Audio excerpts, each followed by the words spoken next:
All right. Well, welcome to Chapter 11. Who would like to read first? I'll go. Thanks, Kelly. Okay. Can you hear me loud enough? Perfectly. Well, okay, great. Okay. Acting in a certain way. Thought is the impelling force which causes the creative power to act. Thinking in a certain way will bring riches to you, but you must not rely upon thought alone, paying no attention to personal action. That is the rock upon which many otherwise scientific metaphysical thinkers meet shipwreck, the failure to connect thought with personal action.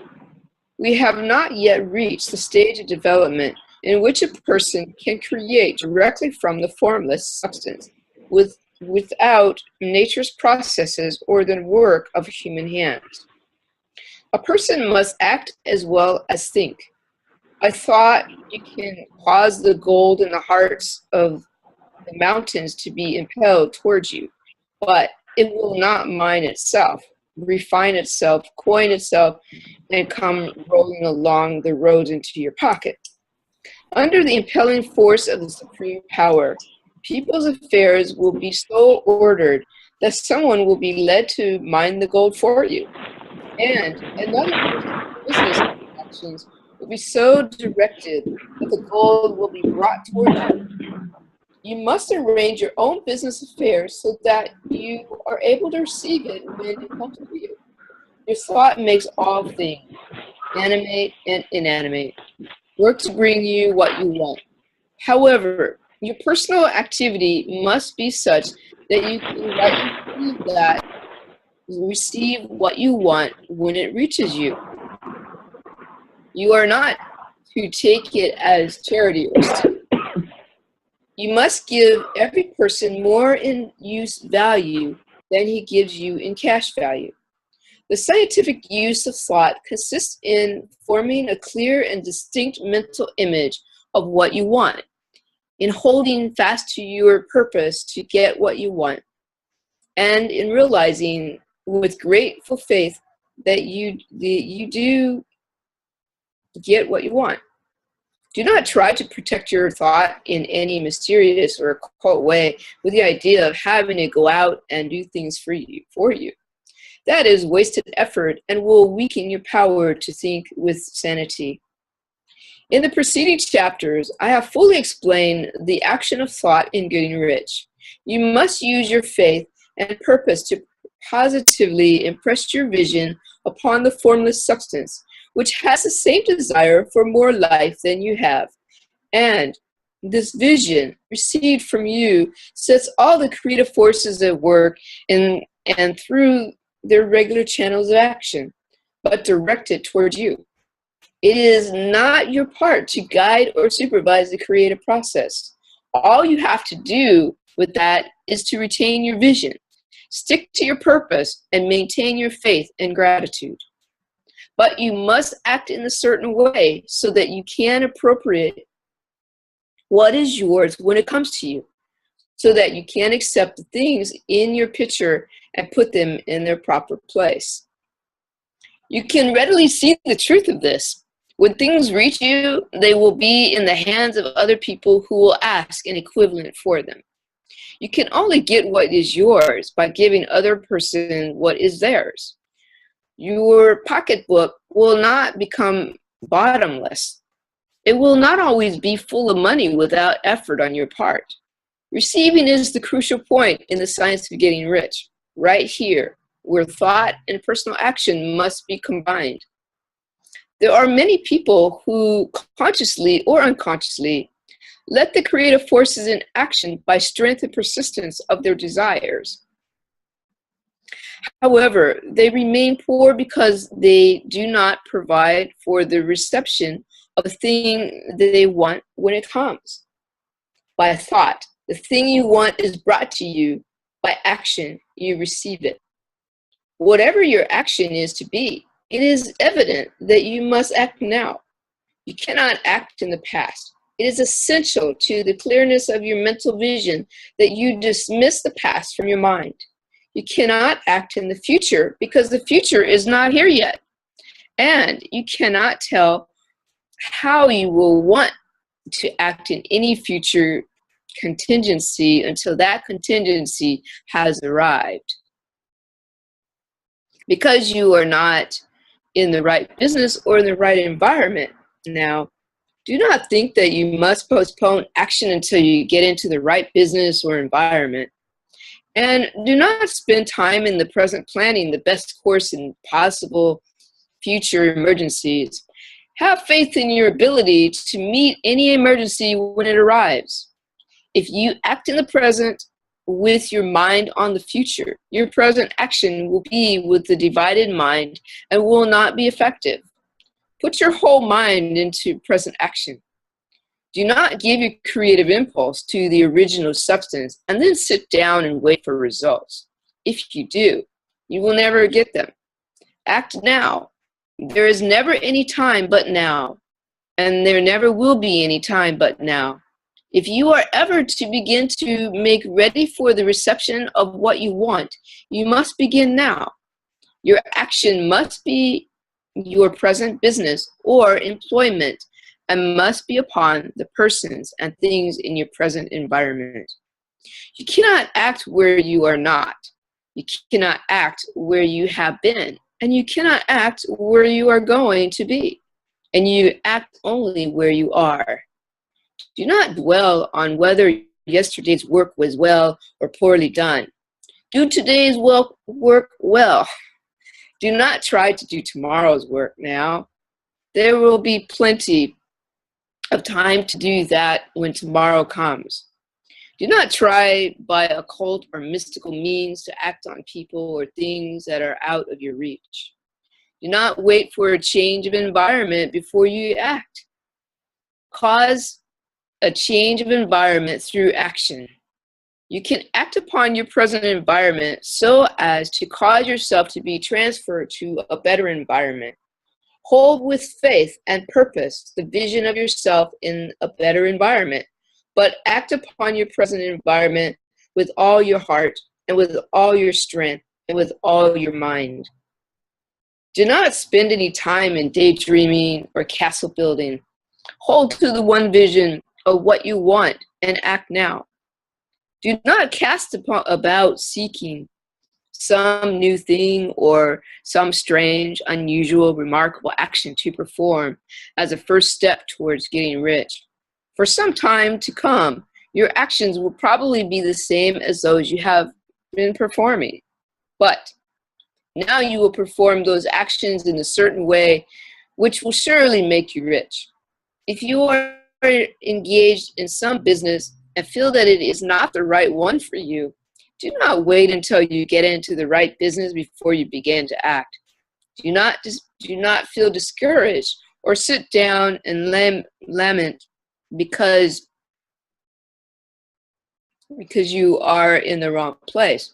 No person was ever so misplaced that he could not find the right place, and no person was ever so involved in the wrong business that he could not get into the right business. Hold the vision of yourself in the right business with the right purpose to get into and the faith that you will get it into it. But act in your present business. Use your present business as a means of getting a better one. And use your present environment as a means of getting into a better one. Your vision of the right business, if held with faith and purpose, will cause the supreme power to move the right business towards you. And your action, if performed in a certain way, will cause you to move toward the business. Anyone else like to pick up?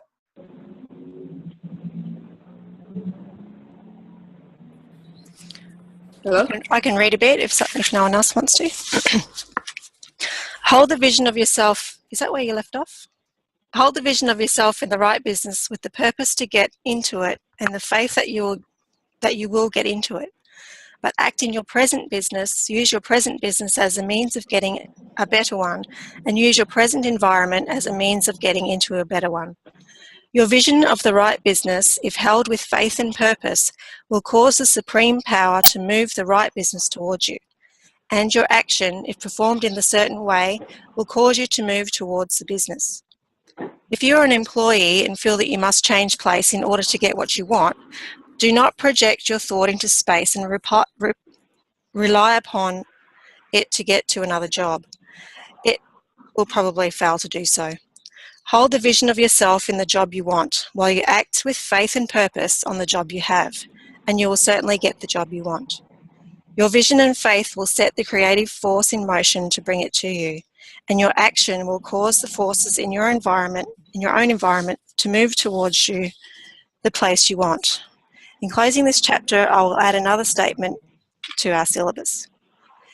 There is a thinking stuff from which all things are made, and which, in its original state, permeates, penetrates, and fills the interspaces of the universe. A thought in this substance produces the thing that is imagined by the thought. You can form things in your thought, and by impressing your thought upon formless substance, you can cause the thing you think about to be created. In order to do this, you must pass from the competitive to the creative mind.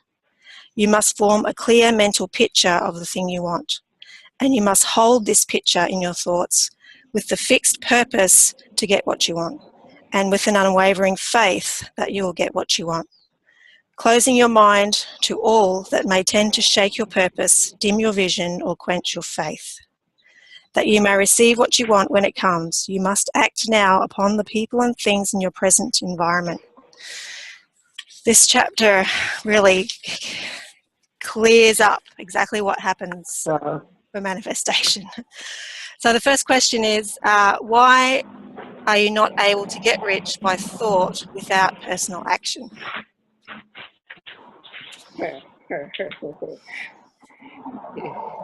It's only half finished. So he tells us here in line 8 that we have not yet reached the stage of development in which we can create directly from the formless substance. So then how are we manifesting? Yeah. Well, it also says, good afternoon, ladies. This Hi, is Tim. Hey, Tim. It also says, my vision forces the formless substance to direct reality towards me, and my action forces reality to be directed towards the formless in my vision. So it needs those two things, is that this strong faith, desire, and the visualization, sending out those vibrations and energy to the formless substance, but it also needs action right now. Only by taking action right now can I prepare myself and stay in tune with the vibration that the formless substance wants to direct reality towards me. Yes, so that's the key, isn't it? Staying in tune. So in line 16, it talks about under the impelling force of the supreme power. So it is purely by inspiration to ourselves and other people that actions towards what we want start to take place. It doesn't just manifest, like he talks about the gold in the mountain. It doesn't just form itself into a coin and roll down the road into your pocket. It needs someone to be inspired to go and mine it, and someone to be inspired to form it into a coin. And then you have to take action and do a work to earn the coin.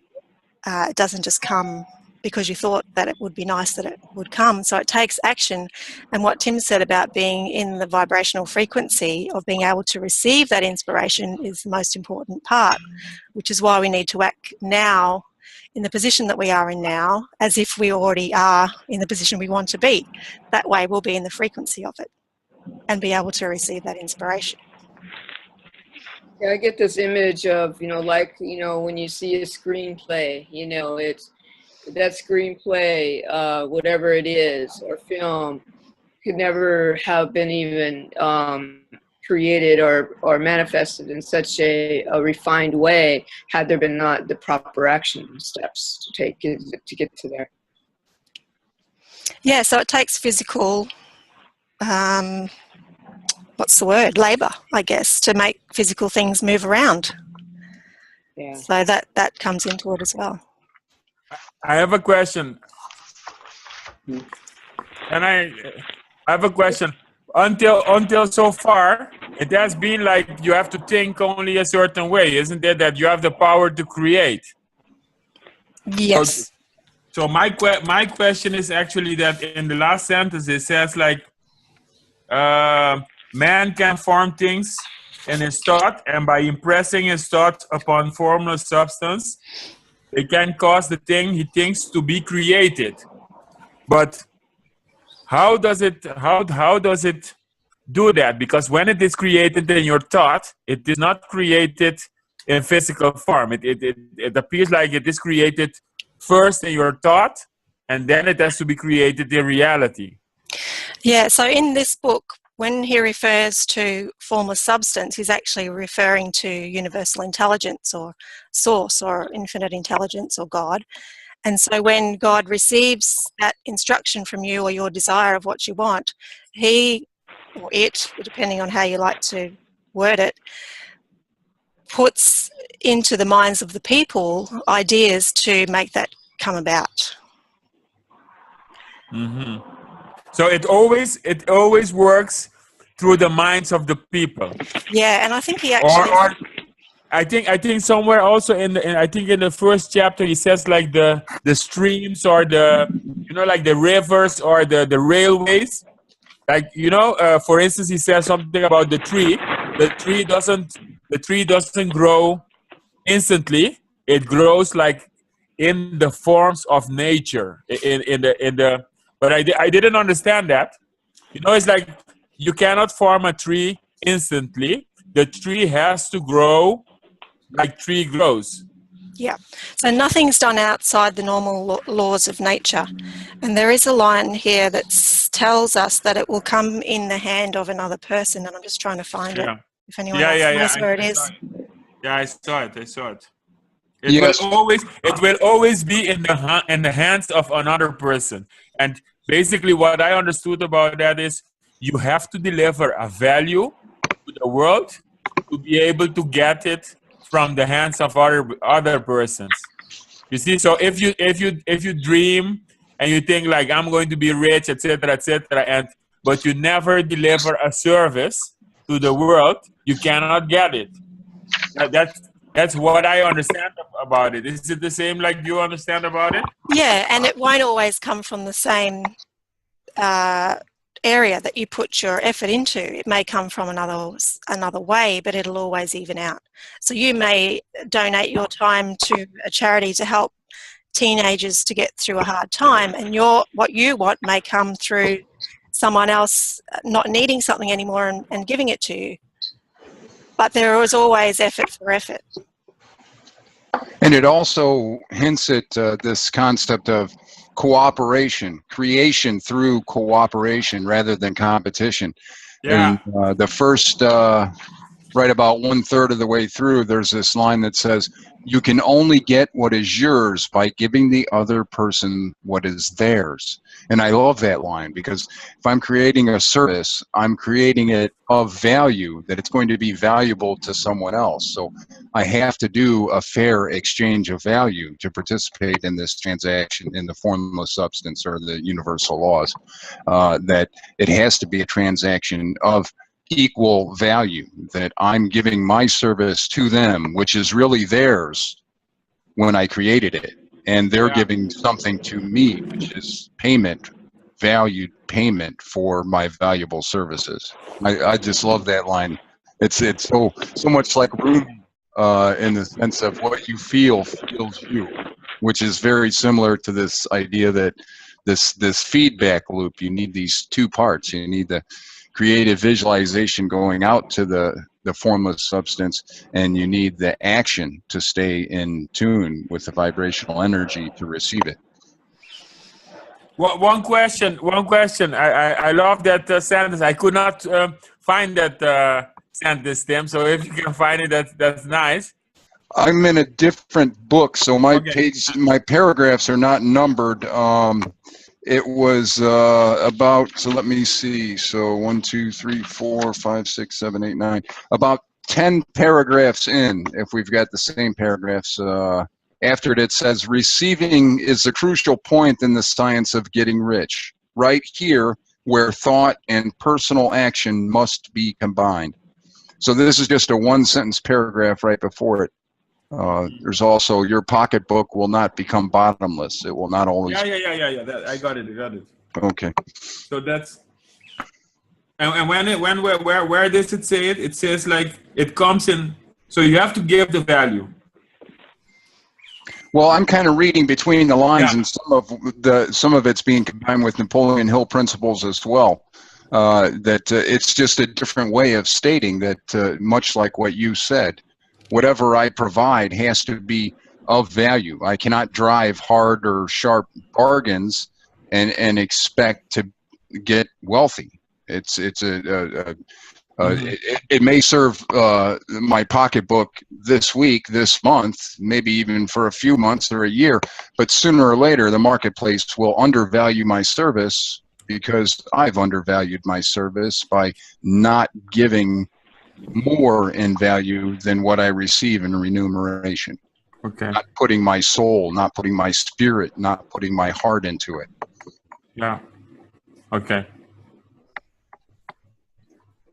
Nicole, is there a question about, because I don't have the book of the questions with me, is there a question about, how do you act a certain way? I mean, what is that? Acting a certain way. Well, the next question asks, what if you're in the wrong business or you're not actually in the position where you want to be? That, I guess, is asking that. So what I would say is that you need to love the present where you are. You need to be the person that you're going to be, or that you need to be to have the things you want. So put your heart and soul into what you're doing now. Do it with efficiency. Do every day the best that you possibly can do. But you're in that frequency of the person that you will be when. And you're doing that now so that you can receive the inspiration of the things that you need to do to get what you want. The universe knows what you want. You just need to be in the vicinity to receive the inspiration to act.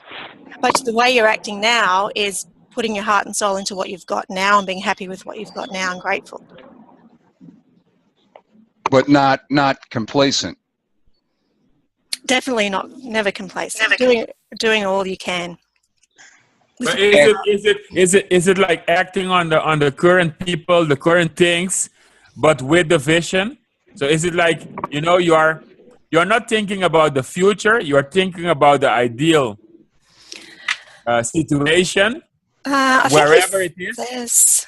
I think he says in here somewhere about, he's not saying to have that vision in front of you every second, but definitely spend all of your recreation time pondering it.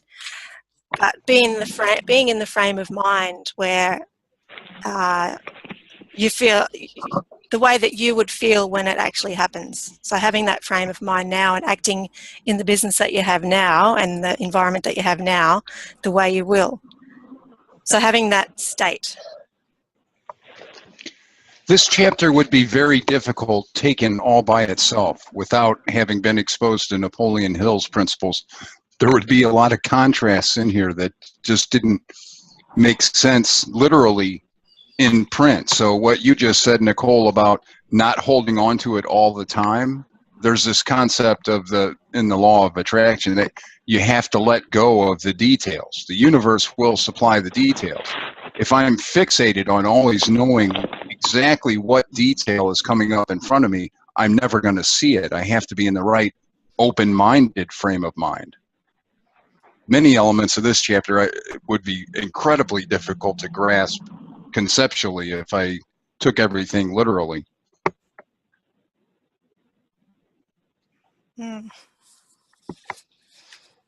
Yeah, I think it's for me it is. I want to give other people also the chance, but for me it is.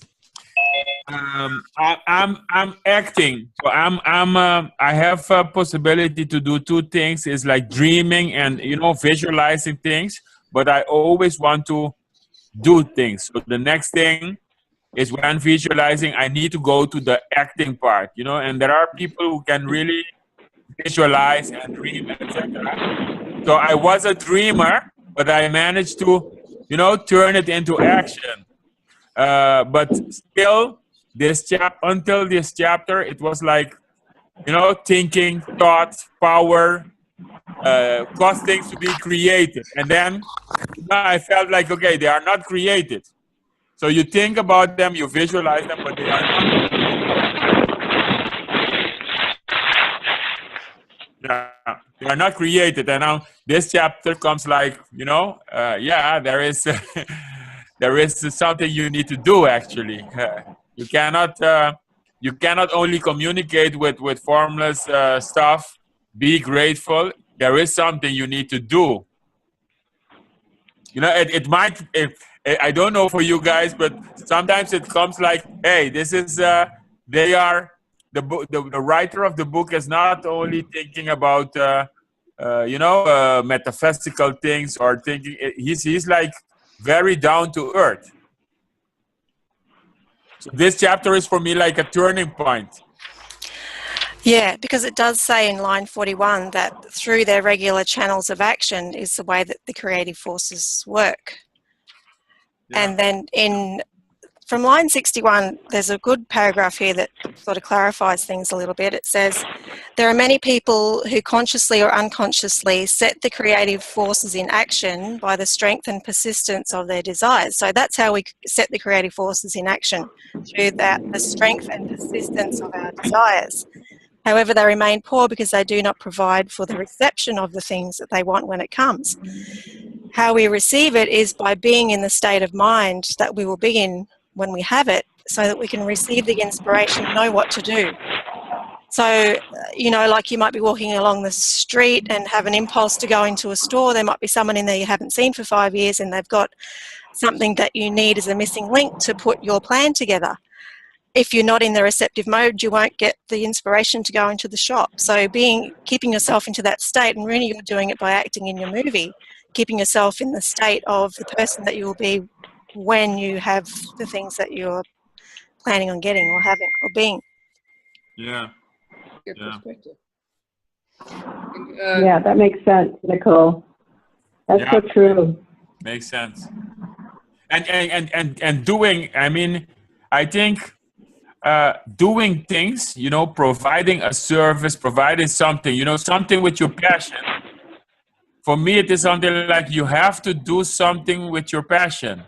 You see, so you have to do something with your passion on the physical world to change it. There is somewhere that says by doing things you can change your environment or change whatever. You see, so it's like you have this desire, you have this environment, you have these people, you focus on, you know, your dream thing, but only by doing things in the physical environment, you are able to change it.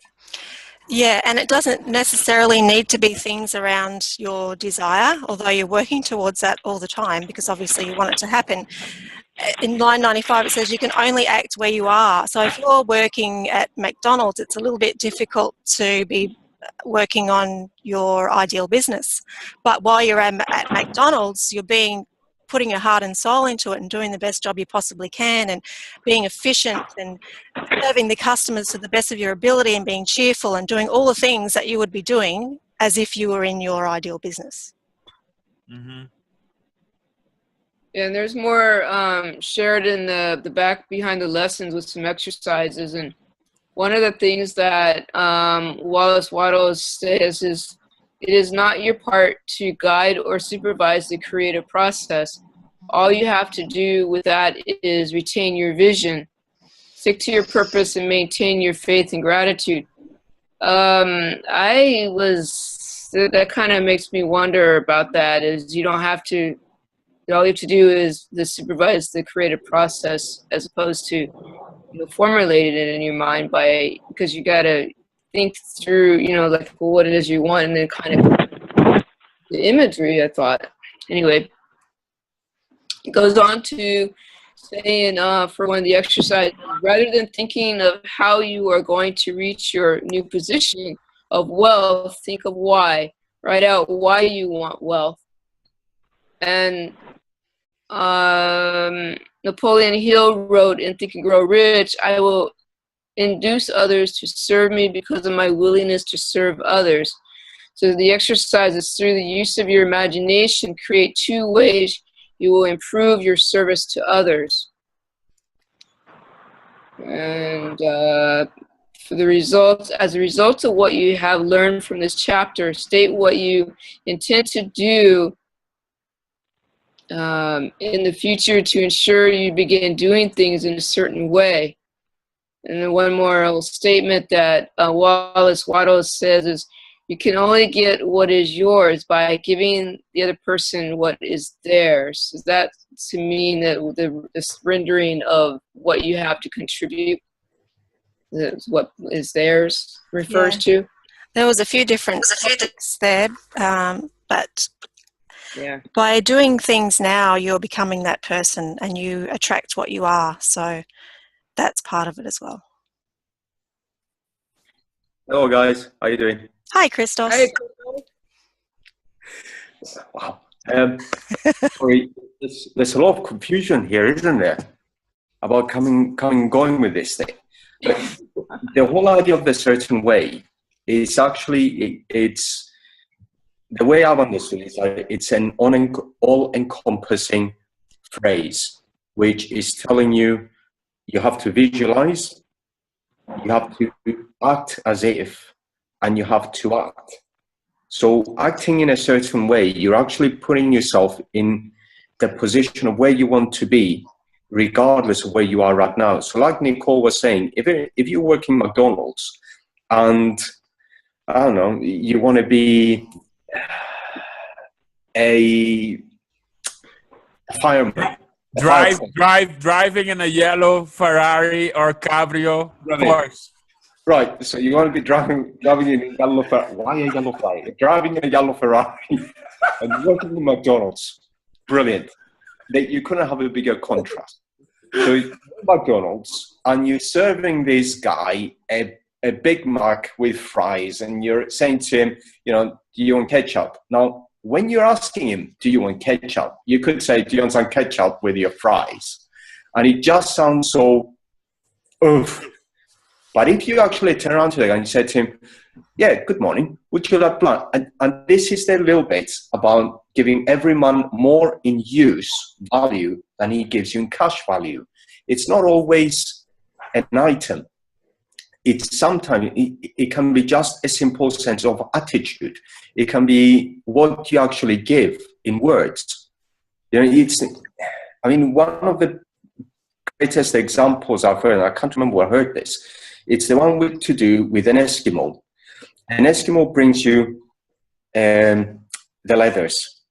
And in reality, the leathers could be worth $500. Now, and the example is, I think it's Earl Nightingale, and he says, if you give him a picture by Picasso, it's absolutely useless to him. It might be worth a lot more in cash value, but to the Eskimo, it's absolutely useless. But if you give him a Winchester, then he can get more from what he gets. And that is an example of giving every man more in use value than it gives you in cash value. So what you give out is not always a physical thing. It can actually be something mental. It can be something verbal. It could even be, a feeling. It's like that. Always give, you always leave someone with a feeling of increase, which is what Bob always says. And that is what it's about. It's not about... Pardon? What was that? I think it's the recording on Gloria's phone. I've just muted her for a moment. Someone's alarm. Christos, I'm going to give you something, man. I love you. Thank you. I love you too, Ronnie. You're welcome. Thank you, man. That was my share. Ronnie, the one thing that you did say, however, and you're very right, is something about acting as if. And I think it's a famous acting teacher that said this. She said, I can't remember what it is. I've seen the book somewhere. But what she said was, when you're actually getting yourself into that vision, into that image, you act as if you're already there. Now, initially, all right, it's going to be a little bit weird standing in McDonald's acting as if you're driving a yellow Ferrari. People are going to think you're nuts. But you know something? Who cares? Who cares? Napoleon said, opinions are cheap, and there's plenty of them. And it's true. I know that because I experience it on a daily basis, and it is very, very true. The whole concept of this, what he's saying, acting in a certain way. I mean, let's have a look. Tim, you mentioned about cooperation. It is cooperation, but it's not cooperation in the sense of cooperating with other people. When it comes to giving everyone more in use value than it gives you in cash value. The cooperation comes in things like this. This is cooperation. This is working in perfect harmony towards a given. When it comes to cooperation is when you cooperate with other people to come to a given conclusion, okay? However, it may not always be in perfect harmony. A mastermind is a different thing. It has to be in perfect harmony. What he's referring to is moving away from the competitive mind and going straight into a creative mind. The competitive mind does not put you in the right path when it comes to getting to where you want to get to, because what you're doing is you're trying to force things by pushing people out of the way to get to your point, to get to where you want. Now, by doing that, you're actually creating more problems. You're creating more friction. And the universe doesn't like friction. What it does is that the minute you start creating friction, it's going to take you a lot longer to get where you want to get to. Nicole and I were discussing this, which is because we've been listening to Esther Hicks and the teaching of Abraham, the way they describe it is going up river, down river. If you paddle up river, which is against the stream, it's hard. Whereas if you just let the boat that you're sitting in go with the stream, not only is it smoother, but it takes you where you want to go a lot quicker. By being in the competitive, you're going up the river, you're paddling against the stream. By being in the creative, you're going down river, because what you're doing is that you're entering yourself. You're creating something in your own self. Now, acting in a certain way, it's telling you that. It's telling you, see your vision, where you want to get to. Do it in a creative manner, as in, what can I give? All right. This is also what this give everyone more in use value than it gives you in cash value about. Napoleon Hill is, like you said, Tim, there is a lot of transition. We got to keep in mind, however, that Wallace wrote this before Napoleon did. So this is the predecessor to Think and Grow Rich. So when Napoleon Hill was probably studying, he may have come across this. Drew Carnegie may have read this. However, Napoleon Hill also says you give more than what you get paid for. And it's the same idea. It's always the same idea. This thing repeats. In every book you will read, it repeats. And the awkward thing that most of us find ourselves is understanding the idea of how on earth do you put yourself in the position you want to get to whilst staying in the place where I am now. That doesn't make a lot of sense.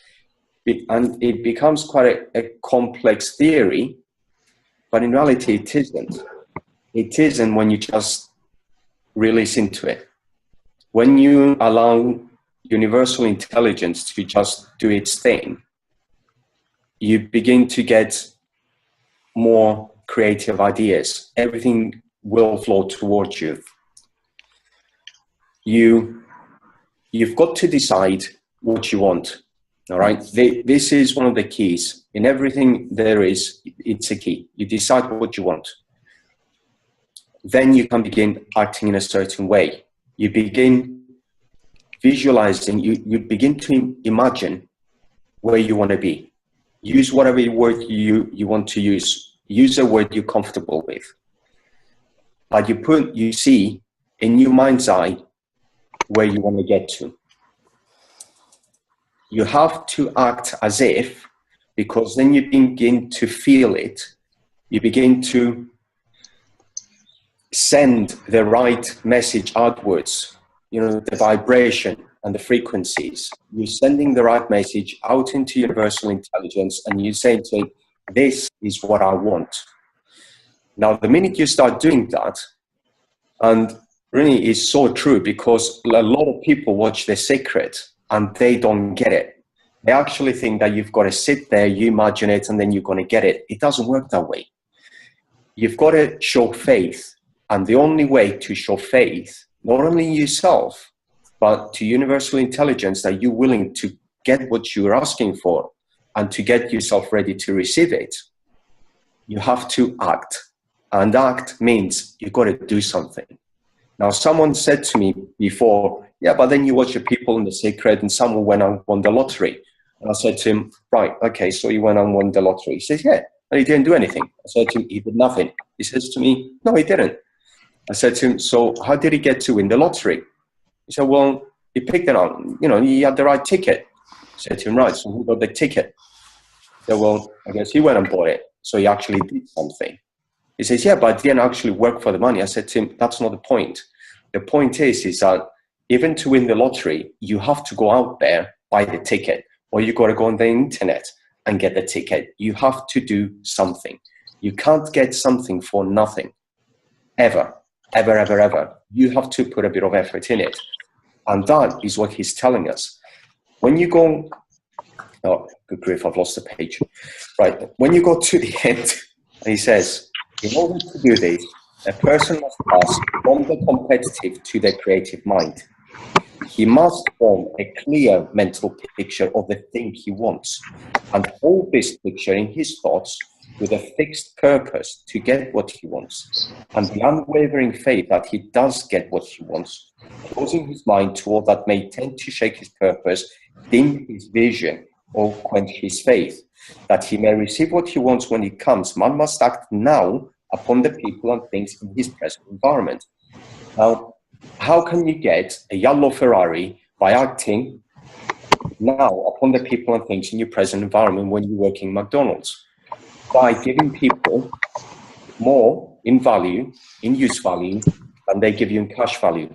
And that, again, is just attitude. It's a little bit of attitude which is positive. You're giving someone that feeling of increase. They come in to get a cheeseburger and fries, and they leave with a cheeseburger and fries, and they feel like they're the king of England. You've just served them like they're royalty. Now, how many people are willing to do that? So that person could be the person that starts the next business that says, I remember that guy in McDonald's. That's the kind of person that I want at the front of my business to promote my business because of his or her attitude. And that is where you start getting the yellow Ferrari. It doesn't have to be McDonald's that's going to get you the yellow Ferrari. It's where that little bit of extra that you've just put in could take you towards that which you want. And that is what it means by acting now. But that paragraph is like you said, when you first read this, if you hadn't read Napoleon Hill, there's a lot of concepts because of the way that it's written that are not very clear. And that is why this awareness of thinking and what they used to call mind science is only now coming to the forefront because it's been recently clarified. The old books, even Genevieve Behrend, when you read hers, is absolutely brilliant. Now, if I'd read it at the beginning, I would have put it to the side and thought, what on earth have you been speaking of? I really would have, because it does get a little bit odd. But again, breaking this down, in order to do this, man must pass from the competitive to the creative mind, which is exactly that. You've got to move to the creative. Don't look at how you can be better than someone else. Look at what you can offer to everybody else. That gets you out of the competitive, puts you into the creative. You must form a clear mental picture of the thing you want. That is, you've got to know what you want, decide what you want. And decision is key. So you decide what you want, you hold the picture. Now, what he says, and hold the picture in his thoughts with the fixed purpose to get what he wants, that's persistence. That's acting on it. By acting on it, you're showing faith, which goes on to the next bit, and the unwavering faith that he does get what he wants. Because by acting on it, you're showing faith that you're moving towards it, saying, I know I'm going to get this. That's why I'm doing this. I'm not standing still. Closing his mind to all that may tend to shake his purpose, opinions. People all around you will constantly say to you, it happened to me today with my best friend in the UK. I said to him, have a look at Napoleon Hill. He said, nope, closed off his mind straight to it. He's not interested in reading Napoleon Hill. It's not the kind of thing he's interested in. Fine. I'm not going to force it on him. But at the same time, people will give you their opinions. They'll say to you, don't do this, don't do that, or don't be nuts, nobody's ever done this. Napoleon Hill said, even his family were saying to him, nobody's ever done that before. Who are you to do it? He even thought it himself. Even your own opinions can actually hold you back. So you've got to realize that when you've got something and you say, this is what I want to do, you've got to hold it and you move towards it with persistence. Can I add something? Go for it. The picture I have is to continue with that, the McDonald's and the Ferrari, the yellow Ferrari, not the yellow Porsche this time, but the yellow Ferrari. Okay. What I have is this. The picture I get is this. When you focus, thinking in the right way, in a certain way, then you form the Ferrari. So you form the yellow Ferrari, and it is clear. The clearer you can get it, the better. Because if you don't think a certain way, if you have no desire, then everything can happen to you. So focusing on the Ferrari. But the picture I get is this. The moment you have that Ferrari, it is very clear in your mind you want to go there, but you're still at McDonald's. What happens is that, and this is like a trick maybe the universe plays with us. The Ferrari is spread into 1 million pieces. And the 1 million pieces is given to maybe 1 million people. But it can also, so the Ferrari, you have it clear in your mind, but it is put into the hands of 1 million people. And it's spread around the world. And sometimes maybe the man you are serving, the client you are serving, has like, 900,000 pieces in his hand of the Ferrari. But it can also be that the Ferrari is put into 1 million pieces. So now when you meet people, you have this dream of the Ferrari. When you meet people, the Ferrari is in the hand of, could be in the hand of one person, or it could be just a piece, a key piece. The key of the Ferrari is in the hand of this person in front of you. So to get the Ferrari, you need to give the man or the woman a value. You see, so, and maybe, so you need to collect it. So you need to collect your dream by doing the action. That's the feeling I'm getting. So now it can be that, the more you do that, you continue to give value, the more you continue to give the value to the people acting a certain way. Then all those people having all those million pieces will come to you. You see, so you will start recognizing them. Maybe you recognize like this person has something from me. You don't know what it is, but you give value, and then at the moment you give value, basically what's happened is you get a piece of the Ferrari in your pocket. So I have this strong thing is that, in summary, you get the vision, it is formed first time, But the second time, everything needs to be created twice. And the second time, to collect it, you need to give your service to people. So that's a wonderful trick for my wonderful trick the universe plays to us, isn't it? Yep, that's right. Really, I think you're complicating it. No, you're complicating it, buddy. Whatever, it's what you visualize. The minute you visualize it, think of it in a way that it's already formed. It's not in pieces. It's already formed. It's already in your hand. But try and follow me. Try and follow me in this idea, okay? Because it's something that formulated for me, and it sort of kind of makes sense, because it's the only way that it can be true. When you visualize what you want, and it is what you want, you know that is what you want, okay, for your life. It's whether it be the job, the object, the thing, whatever, you can see it in your mind's eye. You've got a desire, you can feel it, you know how it feels to have it. You know how it feels to be there, to be it, right? So you've got emotion, you've got faith, and you've got the vision. So you've got all three. You need all three. The minute you do that, universal intelligence forms it, okay? You may not have it right now in front of you, because there's no such thing as immediate manifestation. It doesn't just happen, because you've got to show that little bit of extra, you've got to act. So you begin to act towards it, okay? Now, this is where I need you guys to try and follow me, though. That thing that you're thinking of, the minute you think about it, we already know that it doesn't matter what you think about, whether it's something that you want or don't want, it happens, right? We all know that, because that's just the way it works. It doesn't matter whether it's something you want or don't want. You will get it.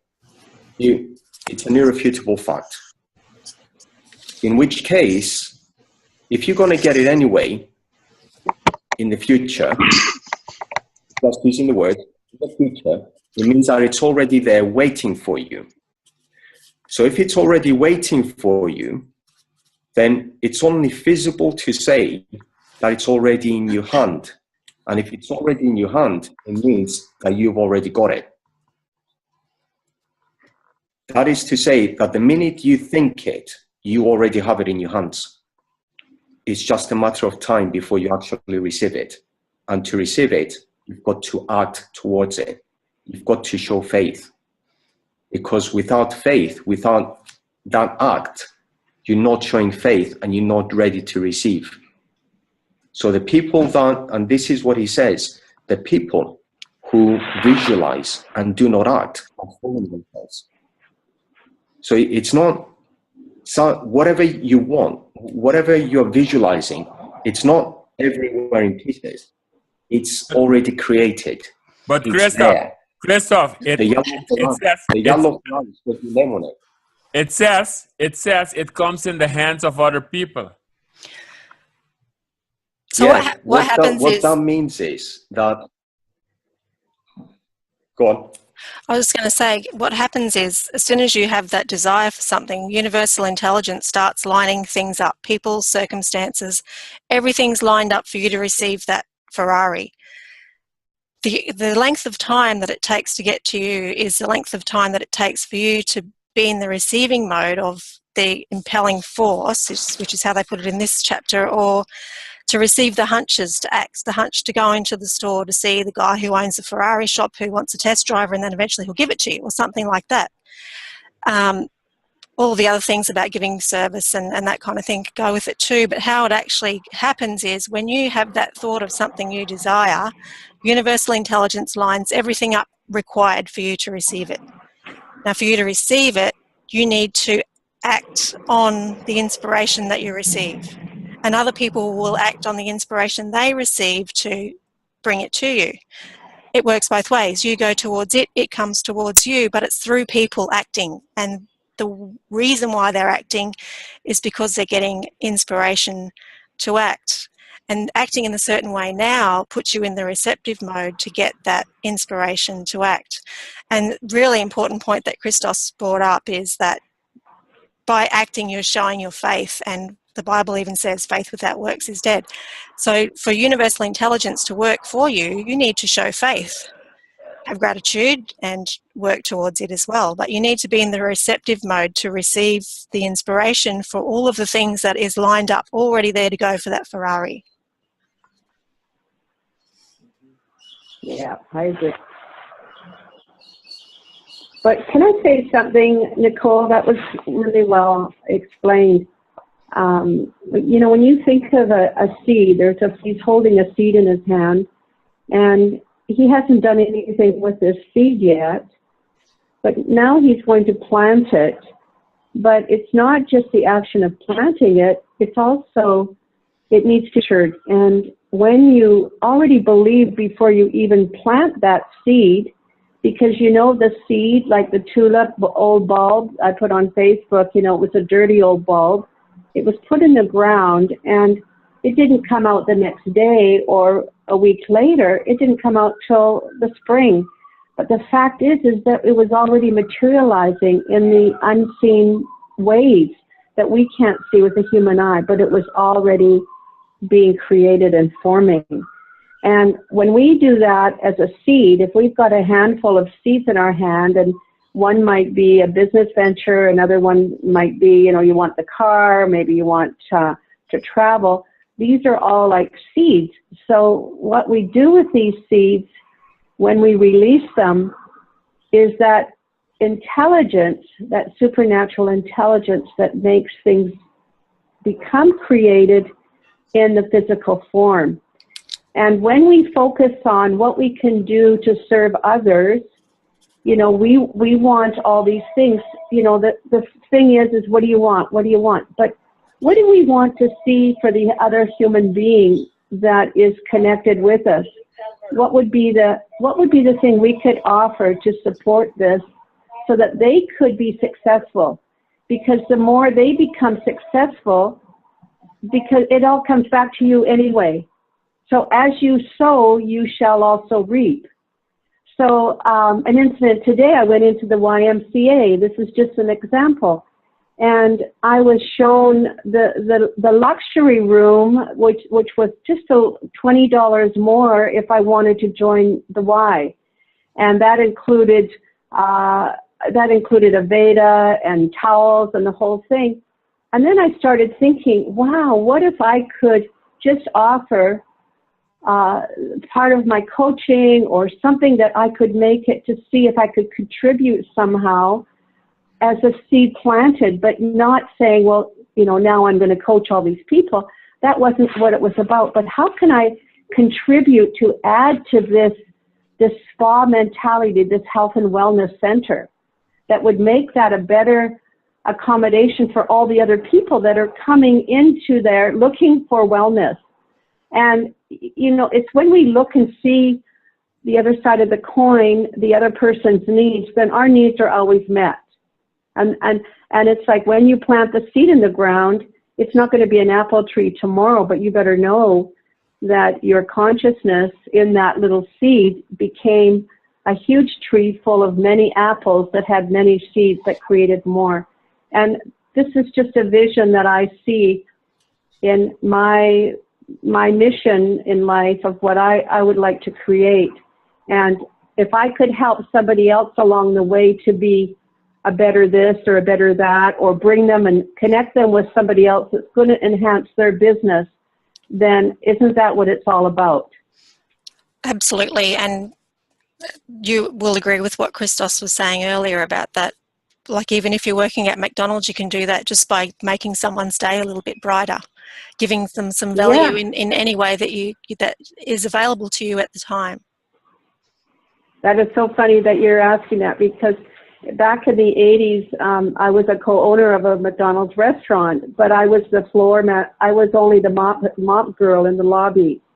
And I went in there, you know, to do the lobby cleanup and so on. And 2 snowbirds from the jets, you know, the military jet team, the acrobatic team came in, and I gave them, because I had the liberty to give them a McDonald's breakfast.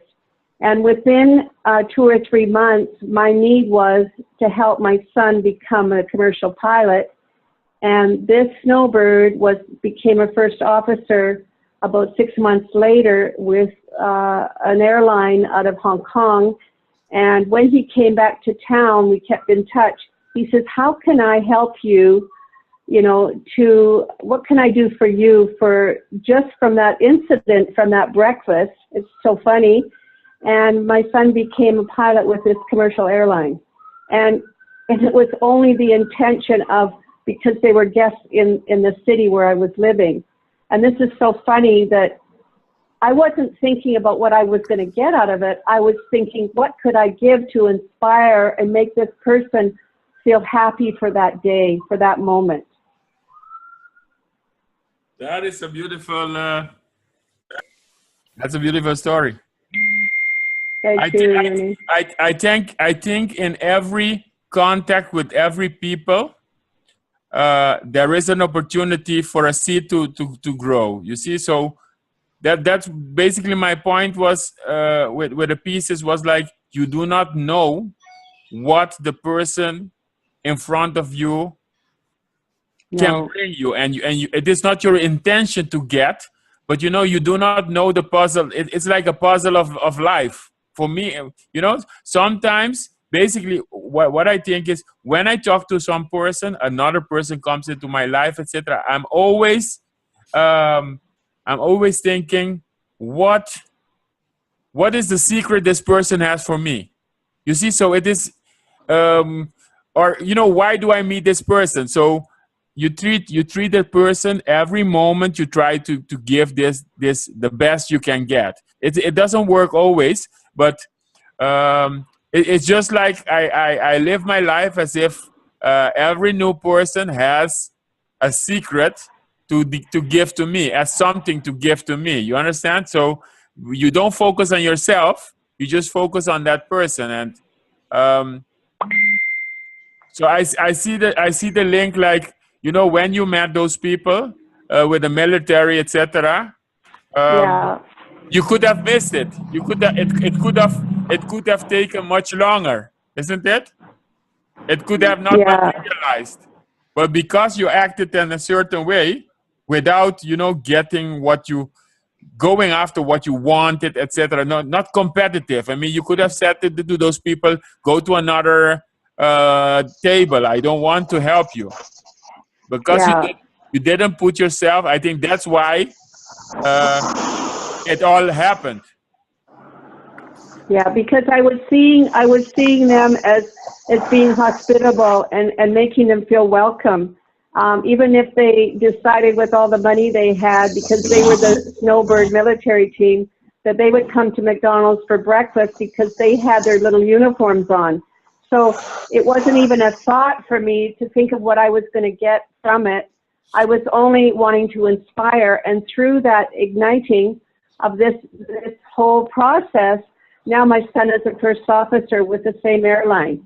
And those same 2 guys prepared his interview with 30 pages of questions and answers so that he would get the job. They faxed everything from Hong Kong to set him up with the right formula, everything, so that he was hired, and sure enough, he was hired. And all I did to start the igniting was to feed them a free McDonald's breakfast. Is that hilarious? No, in a small seat, there is the whole dream of your son. In a small seat. A small seat, and that guy is now living in $1 million mansion, and you see, the thing is though, when we can see, you know, like, say example, you know, Nicole, you know, what is it that you really want to do, you know, and you say, well, Gloria, you know, I would like this. So then maybe I show up and I say, okay, let's make this happen. What could we do? How can I inspire you? Like, what are the tools? What are the things that we need to do? I'm not thinking about what I get, because by giving to you, I already have it, because it's already formulating somehow. So it's not really about, you know, the money coming in. It's about the service that we are giving out, and in time, it all comes back anyway. So we just have to remove the ego out of the way. And the ego is only self-fulfilling, and the spirit is what is always giving and living and growing. Yes. You know what I'm saying? Is No, you got it right. You got it right. Exactly that. That is the. We think. You're right. Think of the apple tree. Think of the apple tree. One seed grows a whole tree, and all those apples have millions of seeds. And it's like, that is the law of substance, of manifestation, of abundance from one seed. But you be careful how you plant that seed, you know, because you can plant poison and you can plant corn in the same soil, and you're still going to get two plants. So this is where you decide, what do I want? What is my vision? What is my passion? What is my love? What is my whole mission? To be able to serve and contribute to the world so that it becomes a better place, because my needs will always be taken care of when I do that. Well, that is exactly it. That is exactly it. See, that's why he says, you give more. That's why Napoleon Hill said, you do more. That's what it's all about, because you never know where that next bit's coming from. But the thing is, you know, you don't go out, you've got to do it earnestly. You don't do it in the sense that, oh, you know, if I go on and do this nicely, then someone's going to get me something. No, you go and do it because you want to do it. You do that little bit extra because that's who you are. That's who you've become. That is who you see in your vision. You see yourself as someone who's, you're always giving more than you're actually receiving, not necessarily in cash value. Well, it's like, you know, kids are, and I see this a lot with mothers and their children, you know, a mother always gives more love towards a child than the child gives to the mother. Now, give that time, and eventually that is rewarded at the later years, you know, and it always is. And regardless of what the child is like during their teenage years, I mean, I was a nightmare as a teenager, good grief. But, you know, my parents put up with me, and especially my dad, bless his soul, he was gold. Now, when I turned 18, I changed. I changed because of a song, because that song brought a vision into my mind of how things could be if things continued the way they were. So I decided to change. It's a choice. And it's like you said, Gloria, you know, the planting of a seed needs nurturing, and it doesn't matter what it is. And this is what your vision requires. It requires nurturing. Now, when he says about holding the vision, good grief, I didn't actually understand that initially, and someone else described it as holding it like a prayer, a continuous prayer. And initially I thought, well, you know, to me a prayer was and is a sense of, you know, when you're actually voicing something, and you're voicing your prayer, and you're doing that. But then I realized something when I read one of the other books, and what it's about is when you've got the image, when you've got your vision in your mind, and you're at work, regardless of what work you're doing, and you know where you're going, where you want to be, where you are,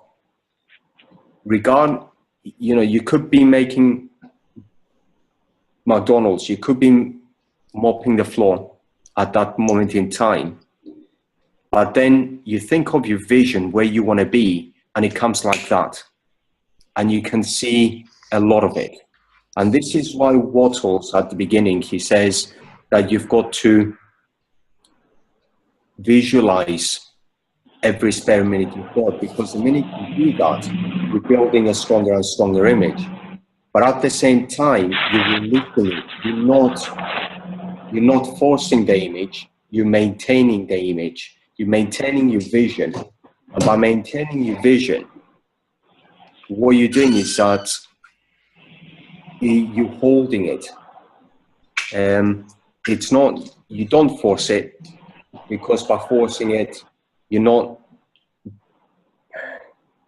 going towards a negative vibration, you're going towards negative frequencies, you're pushing it away.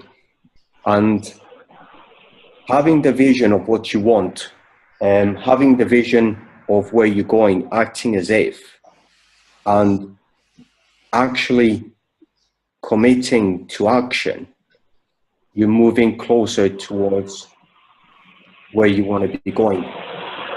The process is actually quite, I think that I'll say normal. It's not really the right word, but it's actually pretty normal. It's like making a cup of coffee. You know how to make a cup of coffee, and you do it, like second nature. And when your vision becomes second nature, then you know that you're already on the move, because you're already acting on it, and you'll be doing it second nature. Doesn't make any sense. Christoph, you have a service. You have something that you want in your life. There's a driving need that you have that you want to fulfill to be able to contribute back to the universe. What Wayne Dyer says, do not let your dreams die in you. You need to get them out, because there's so many people in the cemetery that never live their dreams. True. So what is that service that you want to know and you will get paid for? What is that one thing that you want? Well, you see, that's the thing. I don't even think about being paid for it. Okay, so let's say somebody like Rooney is a dream business coach, and the fact is there's a fee that is ignited for these people, but if we can go beyond the fee of what we are getting paid, because normally if you go to a grocery store, you have to buy your food. So, you have to pay for your rent, you have to pay for your phone, so there is a fee. But if we don't focus on the fee and we look at what we have done to somebody else's life, how we have changed their life by the contribution that we have given them, then wouldn't that be normal? That the money would already show up anyway if we focused more on the service of what we are giving to that person. Say if I was doing a raw food presentation or teaching other people to be raw food chefs, it would be more to me to teach them to pay it forward so that they can pass it on to others than thinking about, well, it's going to be $150 to sign up for my class. So what I'm saying is that paradigm shift is focus on when you contribute and you give this client or whoever it is, patient, if you're a doctor, when you help them to be well and to be financially stable, whatever it is they're doing, isn't that a bigger reward to see them flying and growing wings rather than thinking what we are going to have in our bank account, because it would normally already be there? Hooray. Yes, absolutely. Gloria, to tell you, I will answer the question, and hopefully maybe Christoph also can do it, or the other persons. I mean, my dream is to realize dreams. That's it. So I would, even if I'm like $50 million today, I would continue to do that ever. People I That's beautiful. I desire the seed to become the tree. Yeah, that's beautiful. I know that about you, Bernie. Yeah, so And that's what the thinking stuff is. The thinking stuff is that we don't go look in the mirror. We look out and we see humanity and say, if I was to match here, how would this life be different for that person if I could do what my gifts inside were to share with other people? And really, that's what it's, and of course, you know, when you buy a car, you have to pay money. It's normal. But we don't focus on that, because when we focus on the service, it's like taking action, then it really comes back, because there's more of a gratitude of what people have got from your service and how you have blessed their life and enhanced them in such a powerful way that they would want to give you tenfold of what you gave them. Yeah. By referring you to other clients, by helping you get more people, because you know what the Makasid method means is that you tell a woman and she tells another woman. The best way to create business is referrals by what you have given out in the first place.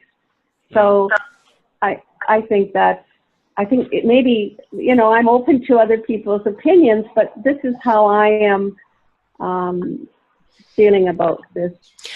Thinking in a certain way. I agree with you 100%, Gloria, because if we go through every day giving to each other and essentially to the universe is what we're doing, everything that we have to offer, then we're never going to be left in a situation where we don't have what we need.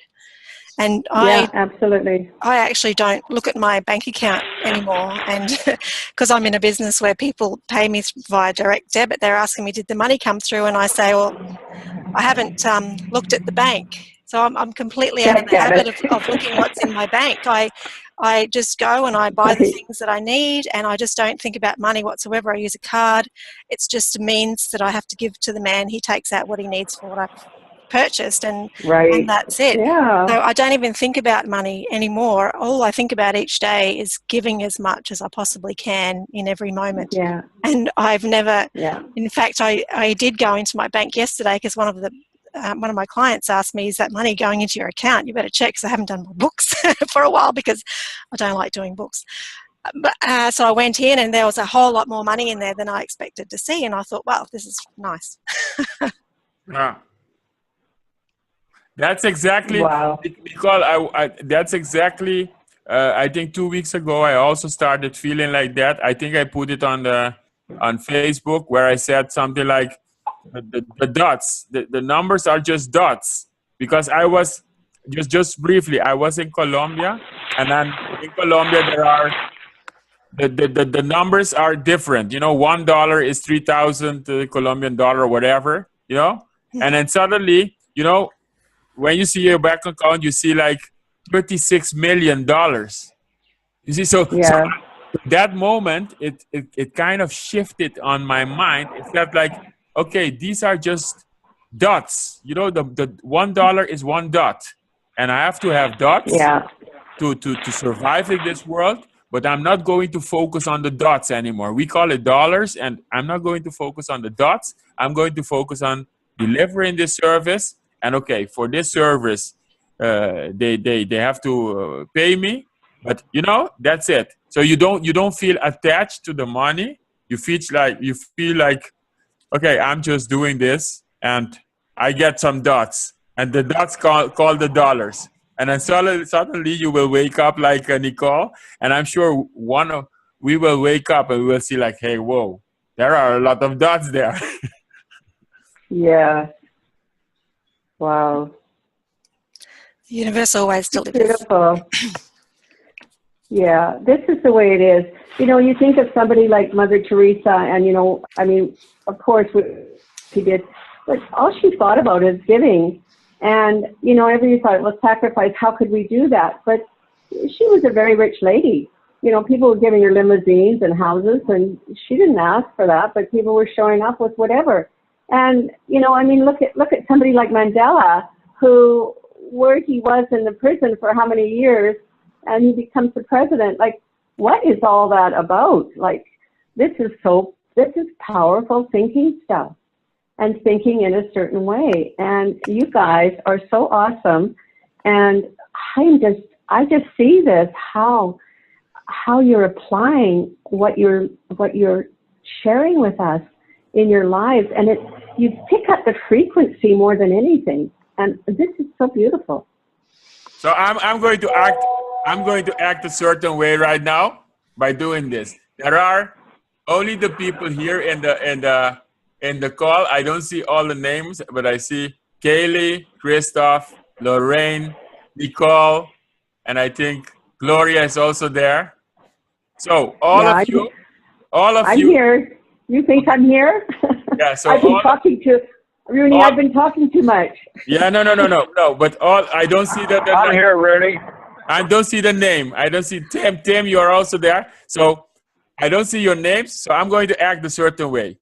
I'm going to give all of you 1 hour of my acting the certain way, which is 1 hour of how can I help you realize your dream. And it will be free. And it is nothing. I will not do it for nothing. So in the next weeks, just contact me. And then I will give you 1 hour of attention. I will be your dream coach to help you, whatever. And you don't have to take extraordinary. Just do it. Okay? That's it. Thank you, Nike Rooney. said, just do it. Thank you, Rooney. You're amazing, Rooney. You are amazing. Thank you. Amen. You're all amazing. Yes. And I will teach you some raw food classes if you come to Vancouver. So whenever you want to show up. Thank you. I'll find a kitchen. I got the gratitude cafe all ready for you guys to sit down. And there's soft cushions and the juice is going. And it's going to be a juicy story. Right. Brilliant. Hey, Gloria, I want some of your water. Yeah, you're going to get it. I'm coming with the machine. I'm coming soon. We're going to line them up and give them all water. Yeah, water everywhere, not a drop to drink. Yeah, we're going to turn salt water into pure water. I took it literally, guys. You have to start where you are right now, isn't it? Yeah, that's great. Gratitude. Yeah. And everyone, with our gratitude bracelets, I hope you're still using them. I'd like to add faith to it. And one of the ways, like Christos was saying earlier, that we display our faith to universal intelligence and in ourselves is through action. So when we look at our gratitude bracelets and feel grateful for everything that we have and everything that's lined up for us, think about having faith in that and taking action now in the present with whatever we're doing. I just realized the time, because I think in this chapter and also in other chapters, they say something, I read something like, don't focus on the future or the past. Yeah. In the past. And there is a book of Eckhart Tolle, which says there is only now. So I think in this chapter, they also said something like, there is only now. There is only where you are right now. So what I wanted I noticed is we have been in the now together. We have been. We have been in the now. We are in the now together already for 11 weeks. Yeah. This is the 11th. This is the 11th week. The 11th hour, Rooney. Yes. So the 11th hour. But there is no past and future. We have been doing this in the now for 11 times already. So we are committed. Like the car is parked, because it's in the now. It's parked on the side of the road and it's in the now. So we always meet in the now. Right. Yeah. Okay. So isn't that incredible? So many people meeting in the now for already 11 times. And the 11th hour. Yes. Right. Yeah, what's the 12th hour going to be like? It's going to be a big gong. It won't be a gong show, but it'll be a big gong. Oh, funny, you guys. So who wants to come to Vancouver for a raw food class? I'm giving free ones. I'm going to do it free. Vancouver. Awesome. Awesome. Yeah. Just put your order in. Yeah. Line up. Green smoothies. We have to be green, going green. Yeah, Spinach and banana. Special. Yeah. Hey, start with a C today because when we are there, we want some tomatoes. Oh, well, we're going to have tomato. We're going to have a marinara sauce with spaghetti made out of zucchini, so no worries. Oh, Raw. I'm looking to raw. get one of those spiral machines so I can make real zucchini spaghetti. Yeah, well, it's real. It's just raw. Yeah, but it's fun.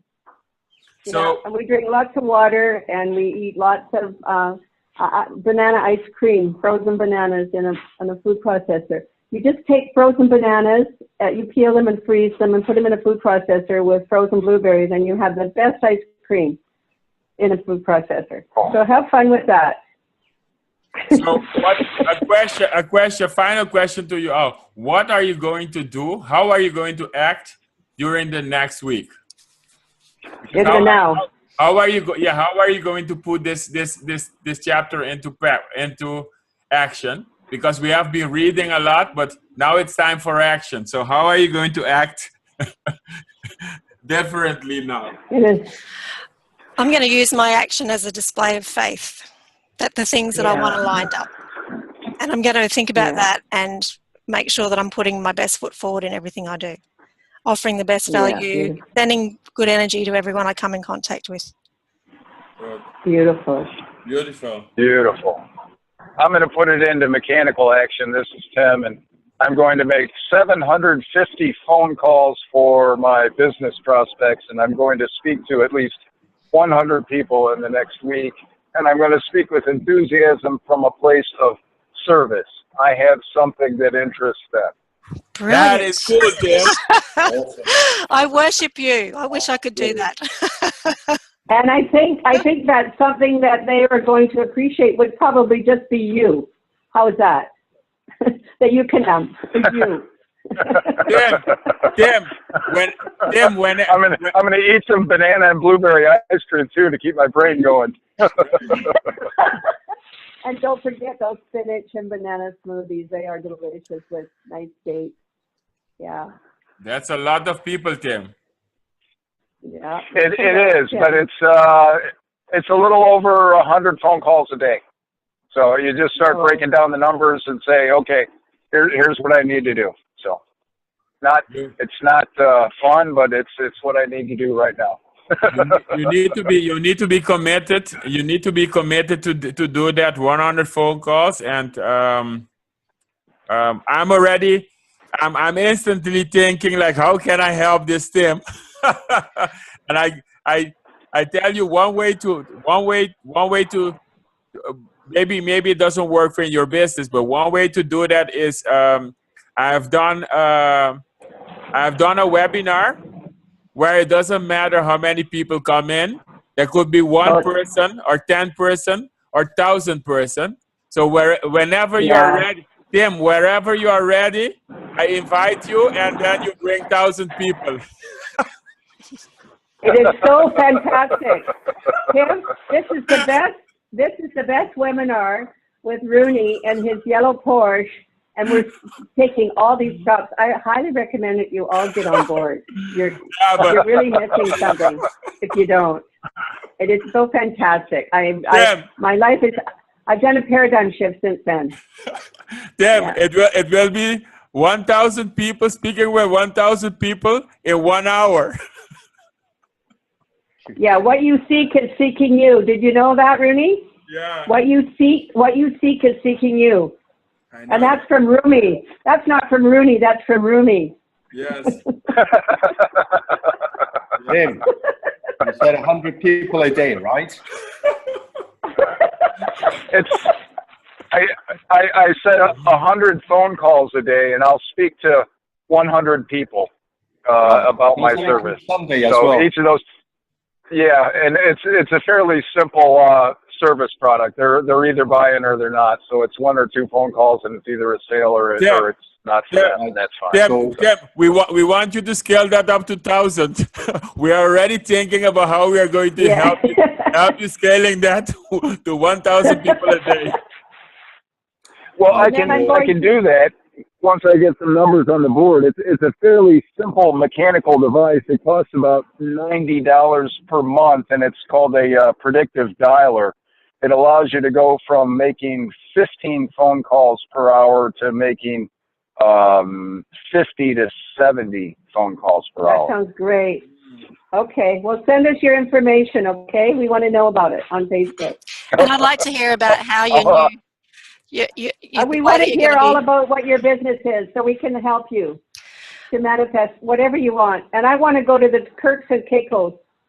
Does anybody know about that? Turks and Caicos? Yeah, I also want to go there, Gloria. Okay, we're all going. We're all bringing our business. We're all bringing our businesses, and we'll all go there. Okay, we'll sit on the island, and we'll just use the law of attraction and attract all our business to us. How's that? Nicole, what did you want to say? I was just going to ask if anyone else wanted to share how they're going to act this week. Oh, how am I going? How are we going to act? I want to hear from Christoph anywhere. From me. Christoph. Already am, buddy. I'm with you, boy. I'm with you, boy. Come on. No, I already am because I've already put it into action. It's something that I decided a long time ago that it's something that I've got to do because I realized I wasn't acting. I was talking too much to myself. I was daydreaming too much. And the problem was clarity. I didn't have clarity. I had so much going on, so much going through my mind. And what I did, I literally just from one day to the next said, enough. And I cleared the books. I literally wiped the table. Everything went into bin bags, started again with a fresh mind, fresh ideas. And ever since then, it's been different. Wonderful. Sometimes you got to do it, which is, this is what he means by, even Eckhart Tolle, when he talks about living in the now. You don't think about the past, you don't think about the future. You look at where you are and you decide you've got to make the decision where you are. And once you know where you are, then you know where you're going. And when you know where you're going, you know what you've got to do. And that's the way to do it. Guys, I'm going to have to excuse myself. I've got to be up in about 4.5 hours. Have a lovely... Thank you for sharing tonight. Lovely. Bye. Talk to you guys later. Tim, we'll have a chat next week. You've got 700 phone calls to make. I'm keeping you accountable. Okay. Lorraine. You can call us too. I'm here. Lorraine, come on. Can you tell me? Well, how are you going to act? Because you last week you said you would change your acting. Isn't it less competitive and being more creative? So how are you going to act this week?